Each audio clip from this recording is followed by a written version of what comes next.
नमस्कार। नील यात्रा में आपका बहुत स्वागत। आज की यात्रा के 2 पड़ाव हैं। हम हिंदू धर्म के महत्व के स्थान को तो देखेंगे ही, पर हिंदू धर्म में की शौर्य गाथा में जिनका महत्व का स्थान है, ऐसे बाजीराव पेशवा की समाधि भी देखने जाएंगे। तो पहले चलते हैं मध्य प्रदेश के सनावद के पास स्थित टोकसर में। महर्षि गौतम ने इस स्थान पर तप किया था, इसलिए इसे गौतम ऋषि की तपस्थली भी कहते हैं। नर्मदा परिक्रमा करने वाले श्रद्धालु इस स्थान पर रुकते हैं। यहाँ गौतमेश्वर महादेव विराजमान हैं, जिनकी स्थापना स्वयं गौतम ऋषि ने की थी। यहाँ गौमुख से निरंतर निकलने वाली पवित्र धारा से भगवान शिव का अभिषेक होता है। इसे गुप्त गोदावरी भी कहा जाता है। गोमुख को बहुत दिव्य और चमत्कारी माना जाता है। गोमुख घाट की जलधारा में स्नान, पूजा और तर्पण का बहुत महत्व है। यहाँ तर्पण करने से पितरों को शांति मिलती है और पितरों की कृपा और आशीर्वाद हमें मिलता है। श्राद्ध पक्ष में यहाँ पितरों के लिए अनुष्ठान का महत्व है। यहाँ नर्मदा परिक्रमा वासियों के लिए निःशुल्क रुकने की व्यवस्था है और अन्न क्षेत्र भी है। मंदिर परिसर में ही माता त्रिपुर सुंदरी का मंदिर है, उनके भी दर्शन अवश्य करिए।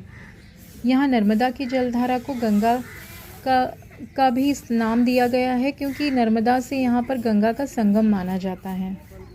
यह परिसर शांत है। शहर के कलरव से दूर आकर आप यहाँ पर बैठिए और पक्षियों के कलरव से अपने मन को आनंददायी कीजिए। अब बारी है यहाँ से विदा लेने की, तो चलते हैं टोकसर से 15 किलोमीटर दूर और इंदौर से 100 किलोमीटर दूर रावेर खेड़ी। खेतों और रास्ते में पड़ने वाले गांवों को देखते देखते हम आगे बढ़ते हैं। तो दोस्तों, अभी हम पहुंचे बाजीराव पेशवा की समाधि पर। आप देख सकते हैं यहाँ पे एक हनुमान जी की मूर्ति भी है। मैं आपको दिखाता हूँ।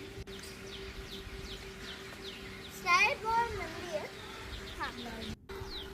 नर्मदा नदी के शांत और सुंदर तट पर बनी समाधि एक सेना नायक की वीरता की याद दिलाती है। शक्तिशाली मराठा शासक बाजीराव पेशवा, जिन्हें कौन नहीं जानता। उत्तर भारत के एक युद्ध अभियान के दौरान लू लगने से मात्र 39 वर्ष की उम्र में यहाँ नर्मदा के तट पर उनका देहांत हुआ। उनका अंतिम संस्कार भी यहीं हुआ। अपने 20 साल के कार्यकाल में उन्होंने 40 से अधिक प्रमुख युद्ध लड़े और एक भी नहीं हारे।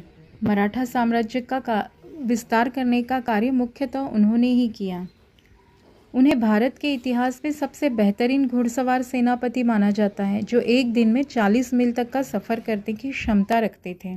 ऐसे थे महान बाजीराव पेशवा। तो यह है बाजीराव पेशवा की समाधि। हमें यहाँ चलना मना है, आप वो देख सकते हैं। शिवलिंग भी है।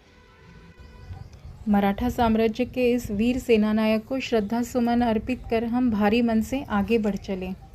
मिलते हैं अगले ब्लॉग में।